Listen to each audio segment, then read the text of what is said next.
আমার বর প্রত্যেকদিন রাতে আমাকে অনেক ভালোবেসে জিলাপি খাওয়াতো। আর সকালবেলা ঘুম থেকে উঠে যখন দেখতাম তখন আমার শরীর ভিজে থাকতো। বিয়ের দিন প্রথম রাতে আমি কালো রঙের নাইট ড্রেস পরে বসেছিলাম। ঠিক সেই সময় আমার বর ঘরে ঢুকে। এমনিতে আমি গ্রামের মেয়ে, কিন্তু আমার বড় দিদি শিখিয়েছিল যে কিভাবে স্বামীকে প্রেমে লাট্টু করতে হয়।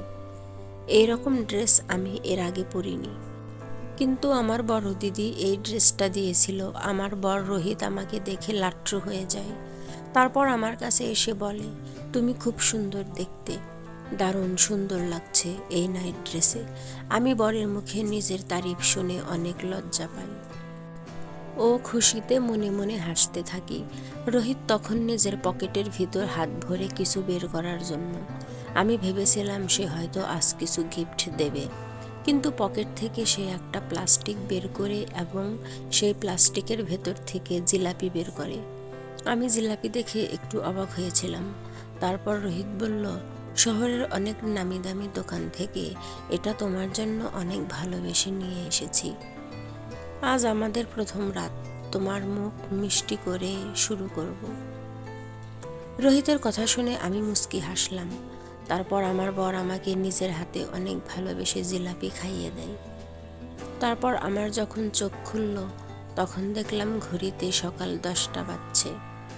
ঘড়িতে 10টা বাজছে দেখে আমি তাড়াতাড়ি করে উঠলাম এবং অনেক বেশি অবাক হলাম এটা দেখে যে আমার পুরো শরীর ভিজে ছিল। আমি কোনো মতেই বুঝতে পারছিলাম না যে আমার শরীর কি করে ভিজে গেল। আমি উঠে তাড়াতাড়ি করে স্নান করে আসি। আমার বর রোহিতের মুখ দেখে বুঝতে পারি সে অনেক রাগ করেছে আমার ওপরে।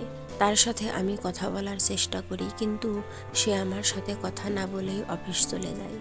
এত বেশি রাগ করেছিল আমার ওপরে যে আমি আর ওটা সহ্য করতে পারছিলাম না এবং আমি ঘরে বসে কাঁদছিলাম।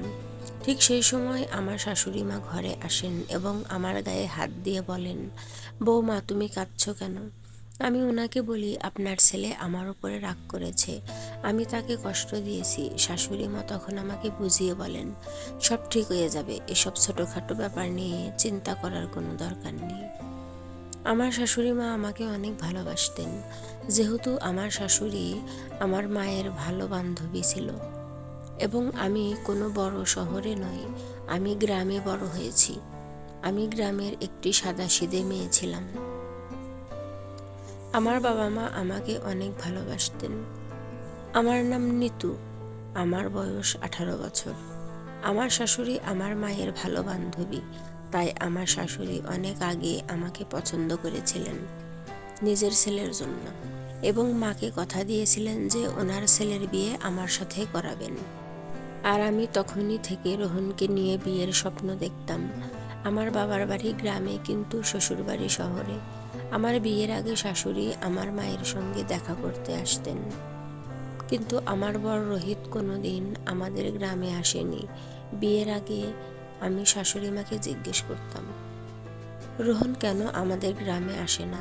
উনি উত্তর দিতেন, শহরে গিয়ে অনেক বেশি ব্যস্ত হয়ে পড়েছে, তাই তার গ্রামে আসা হয় না। রোহিত বয়সে আমার থেকে 7 বছরের বড়। সেদিন আমি বসে বসে অপেক্ষা করছিলাম যে রোহিত যখন অফিস থেকে আসবে তখন আমি তাকে মানিয়ে নেব, কিন্তু অফিস থেকে আসার পরে সে আমার সঙ্গে কোনো কথা না বলে মুখ হাত ধুয়ে ফ্রেশ হয়ে ছাদের উপরে চলে যায়। আমি যেহেতু নতুন বউ ছিলাম, তাই আমার শাশুড়ি আমাকে আগেই বলেছিলেন, এখন তুমি এই বাড়ির নতুন বউ, তুমি ভুল করেও ছাদে উঠবে না, তোমার এই সুন্দর চেহারায় পাড়ার লোকের নজর লেগে যাবে। শাশুড়ির কথা মতো আমি কখনোই ছাদে উঠিনি। আমার শ্বশুরবাড়ির ছাদে নাকি একটা ছোটোখাটো রুমও ছিল। তারপর রাতের বেলা খেয়ে দিয়ে আমি নিজের ঘরেই চলে আসি। তার ঠিক কিছুক্ষণ পরে রোহিত ঘরে আসে এবং ঘরে এসে আমার সঙ্গে মিষ্টি মিষ্টি কথা বলতে লাগে। আমি এটা দেখে একটু অবাক হয়ে যে এই ছেলেটা সারাদিন আমার সঙ্গে কথা বলেনি, সে হঠাৎ করে ঘরে এসে এত মিষ্টি মিষ্টি কথা কিভাবে বলতে পারে। আমি ভাবলাম হয়তো তার মুড এতক্ষণে ঠিক হয়েছে, তাই আমি অনেক খুশি হয়ে তার সঙ্গে কথা বলি।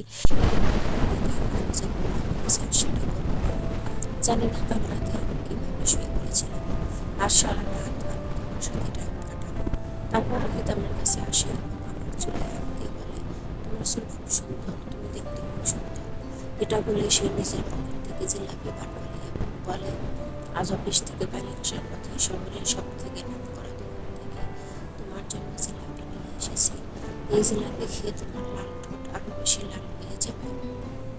পরের এত মিষ্টি কথা শুনে আমি অনেক খুশি হয়ে যাই আর মনে মনে ভাবি, আজ আমাদের দুজনের মিলন হবে। এতদিন আমি রোহিতকে নিয়ে যে স্বপ্নটা দেখেছি আর সেটা পূরণ হবে।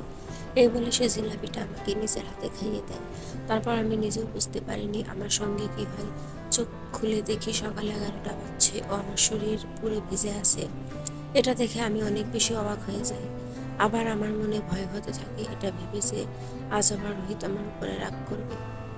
তখন আমি তাড়াতাড়ি উঠে বাড়ির বাইরে যেতে দেখি রোহিত তার মায়ের সঙ্গে আমার মোবাইলে কথা বলছে। আমি তখন দরজায় দাঁড়িয়ে কথাগুলো শুনি। সে বলে, মহারানী 11টা পর্যন্ত ঘুমিয়ে থাকলে বাড়ির কাজগুলো তোমাকে প্রত্যেকদিন করতে হবে। তুমি কেমন বউ নিয়ে এনেছো যার কোনো টাইম টেবিল হিসেব কিতাব নেই, 11টা পর্যন্ত ঘুমিয়ে থাকে কোন বাড়ির বউ? এরকম প্রত্যেকদিন চলতে থাকলে আমি তাকে ওর বাবার বাড়িতে রেখে দিয়ে আসবো। পরের এই কথাগুলো শুনে আমার খুবই কষ্ট হয়েছিল। তারপর সে এই কথাগুলো বলে ছাদের উপর চলে যায়। আমার শাশুড়ি মা যেহেতু আমাকে ছাদে যেতে বারণ করেছিলেন, তাই আমি ভয়ে বরের পিছনে ছাদেও যেতে পারিনি। আমার খুবই কষ্ট হচ্ছিল এটা ভেবে যে আমি রোহিতকে কষ্ট দিছি। বাইরে বেরিয়ে দেখি শাশুড়িমা সমস্ত কাজকর্ম করে নিয়েছেন এবং আমার নিজের উপরে খুব রাগ হচ্ছিল। ওদিকে মা আমার শাশুড়িকে ফোন করে বলে আমার বাড়ি আসার কথা। যেহেতু আমার নতুন বিয়ে হয়েছে, প্রত্যেকটা নতুন বউ বিয়ের রীতি রেওয়াজ অনুযায়ী বাবার বাড়িতে গিয়ে 7 দিন থেকে আসে। তাই মাও আমাকে বাড়ি ডাকে। আমার মনে বাড়ি যাওয়ার খুশি ছিল, কিন্তু এটাও দুঃখ ছিল আমার ও রোহিতের ভালোবাসা এখনো পুরোপুরি হয়নি। তাই আজ আমি মনে করে নিয়েছিলাম, যাই হোক না কেন আজ রাতে আমি ঘুমাবো না, রোহিতের সঙ্গে টাইম কাটাবো। কাল যেহেতু বাবার বাড়ি চলে যাব, তাই আজ আমি ভেবে রেখেছিলাম কোনো মতেই রাতে ঘুমাবো না। কিন্তু আজ রাতেও আমার বর জিলাপি নিয়ে আসে আর সেটা খেয়ে আমি আবার ঘুমিয়ে পড়ি।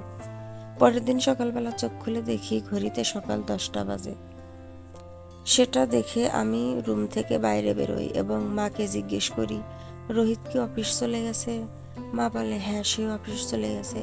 তারপর আমি ঘরে এসে এটাই ভাবতে থাকি, কিভাবে আমি এত গভীরভাবে ঘুমিয়ে থাকি আর প্রত্যেক দিনই আমার শরীর ভেজা থাকে কেন? এদিকে আমার মায়ের জন্য অনেক খারাপ লাগতো, কারণ আমি 10টা পর্যন্ত ঘুমিয়ে থাকতাম আর শাশুড়ি মা সব কাজ করে নিত। সেদিন মা এসে আমাকে বলে, রোহিত যেহেতু বাড়িতে নেই, তাই তোমাকে আমি নিয়ে যাব তোমার বাবার বাড়ি। বাড়ি যাওয়ার সময় বরের সঙ্গে আর দেখা হয়নি। সেদিন আমার অনেক মন খারাপ ছিল। বিয়ের আগে রোহিতকে নিয়ে অনেক স্বপ্ন দেখেছিলাম, তার সঙ্গে কিভাবে প্রথম রাত কাটাবো, কিন্তু আমার মনের আশা মনেই থেকে যায়। মা আর আমি চলে যাই বাবার বাড়ি। বাবার বাড়িতে সবাই খুশি ছিল আমাকে দেখে। সেখানে আমাদের পাশের বাড়িতে বিয়ের অনুষ্ঠান ছিল, আমাদেরও নেমন্তন্ন ছিল। গায়ে হলুদের দিন আমরা সবাই তাদের বাড়িতে যাই। আমার সাথে আমার শাশুড়ি মাও ছিল। বিয়ে বাড়িতে সবাই মজা করছিল, কিন্তু আমার মন আটকে ছিল রোহিতের উপর। আমার কিছুই ভালো লাগছিল না। যার বিয়ে ছিল সে আমাদের দূর সম্পর্কের বোন হয়। তার মামাতো ভাই ও বিয়েতে এসেছিল। তার মামাতো ভাই মাঝে মধ্যে আসতো আমাদের গ্রামে। আমাদের সঙ্গে দেখা হলে কথাও বলতো তার মামাতো ভাই। বিয়েতে আমি লক্ষ্য করলাম সে আমার পিছন করছে এবং আমাকে সবসময় লক্ষ্য করছে। এটা দেখে আমি অনেক বেশি ভয় পেয়ে যাই, কারণ আমার সঙ্গে আমার শাশুড়ি মাও ছিলেন। শাশুড়ি মা সবকিছু লক্ষ্য করছিলেন। ওটা দেখে আমি ভয়ে বাড়ি চলে যাই, কারণ আমি চাই না আমার বিবাহিত জীবনে অন্য কারোর জন্য অশান্তি হোক। পরের দিন অনুষ্ঠানে সবাই সেজেগুজে খুব মজা করছিল, কিন্তু আমি রোহিতের কথা ভেবে অস্থির হচ্ছিলাম। এদিকে যে ছেলেটি আমাকে ফলো করছিল তার নাম হলো অনুপ। সেদিন অনুষ্ঠানে এসে সে বারবার আমার ছবি তুলছিল এবং আমার শাশুড়ি আমার দিকে লক্ষ্য করছিল।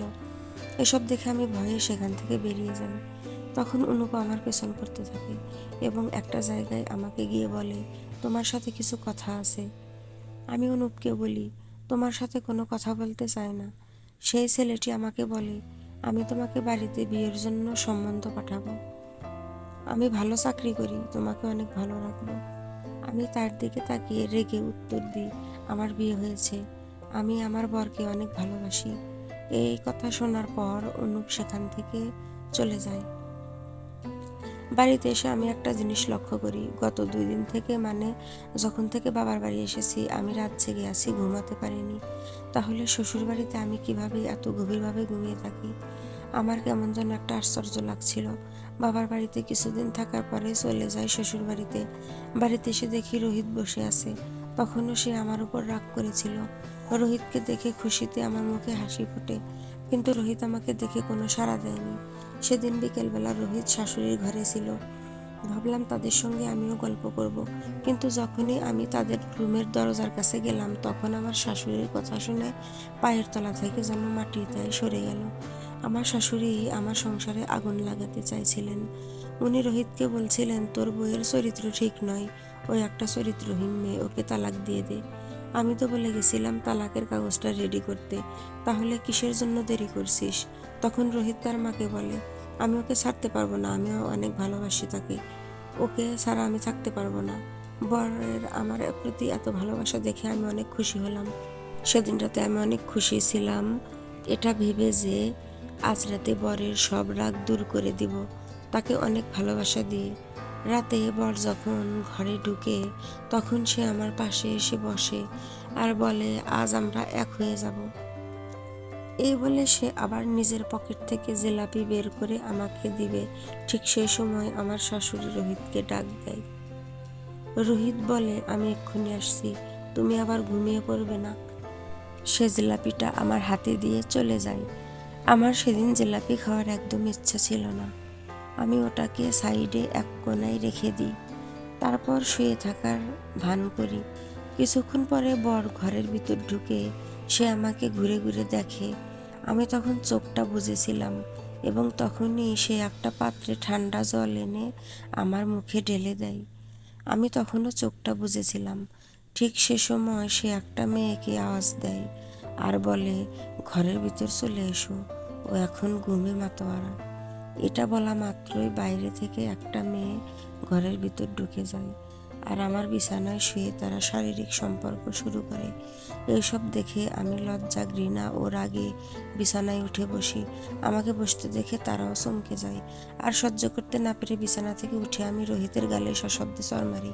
রোহিত আমাকে কিছু বলেনি। আমি তাকে বলি, আমার সঙ্গে বিয়ে করে তুমি সম্পর্ক বানাচ্ছ অন্য মেয়ের সঙ্গে। এখন আমি বুঝতে পারলাম তুমি প্রত্যেকদিন রাতে আমাকে জিলাপি কেন খাওয়াতে। রোহিত তখন আমাকে বলল, আমাকে ক্ষমা করে দাও। এই মেয়েটি আমার প্রথম বউ, এর নাম জুহি। জুহির সঙ্গে আমার 5 বছরের সম্পর্ক। জুহি একটা প্রাইভেট কোম্পানিতে চাকরি করে। মাকে আমি যখন জুহি ও আমার সম্পর্কের কথা বলি, তখন মা বলে দেয় জুহির সাথে আমার বিয়ে কখনোই দিবে না। জুহি জব করতো, তাই মা তাকে চরিত্রহীন মনে করতো। মা জুহিকে একদমই পছন্দ করে না, কিন্তু আমি জুহিকে এতটাই ভালোবাসি, তাকে ছাড়া থাকতে পারবো না। তাই আমি তোমার আর আমার বিয়ের আগে জুহিকে বিয়ে করে বাড়িতে নিয়ে চলে আসি। ভেবেছিলাম বিয়ে করে বাড়ি নিয়ে চলে আসলে মা আমাকে তোমার সাথে বিয়ে করার জন্য চাপ দেবে না, কিন্তু মা আমার কোনো কথা শোনেনি। জুহিকে বিয়ে করা সত্ত্বেও মা জোর জবরদস্তি তোমার সাথে আমার বিয়ে দেয়। আমাকে বলেছিল তোমাকে বিয়ে না করলে মা আত্মহত্যা করে নেবে, তাই ভয়ে আমি তোমাকে বিয়ে করি।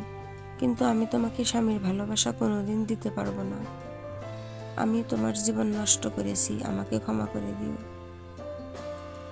প্রত্যেকদিন রাতে আমি জিলিপির মধ্যে ঘুমের ওষুধ মিশিয়ে আনতাম, যাতে তুমি খাওয়ার পরে ঘুমিয়ে পড়ো আর আমি জুহির সাথে টাইম কাটাতে পারি। তোমার সাথে যখন আমার বিয়ে হয়, তখন মা জুহিকে উপরের ঘরে রেখেছিল, তাই মা তোমাকে ছাদে যেতে বারণ করেছিল। তখন আমি সব কিছু বুঝতে পারি। আমার শাশুড়ি মা জুহিকে তালাক দেওয়ার কথা বলেছিলেন। আজ আমার বড় শাশুড়ির জন্য আমার জীবন নষ্ট হয়েছে। আমি একটা এরকম ছেলের সাথে কোনোদিনও থাকতে পারবো না, যে কিনা অন্য মেয়েকে ভালোবাসে এবং তার জন্য সে আমাকে প্রত্যেকদিন রাতে ঘুমের ওষুধ মিশিয়ে দেয়। আমি শ্বশুরবাড়ি ছেড়ে বাবার বাড়ি চলে আসি এবং রোহিতকে তালাক দিয়ে দিই। তারপর আমি আবার নতুন করে নিজের পড়াশোনা শুরু করি। আজ আমি নিজের পায়ে দাঁড়িয়েছি। আমার বাবা মা আমাকে নিয়ে অনেক গর্ব করে। বন্ধুরা, এরকম ভাবে অনেক মেয়ের জীবন নষ্ট হয়ে যায়, কিন্তু ভেঙে পড়বে না। লড়াই করে বেঁচে থাকার নামই হচ্ছে জীবন। আজকের গল্পতে কোনো ভুল ত্রুটি থাকলে ক্ষমা করবেন। গল্পটি ভালো লাগলে অবশ্যই লাইক, শেয়ার, সাবস্ক্রাইব করতে ভুলবেন না। ধন্যবাদ।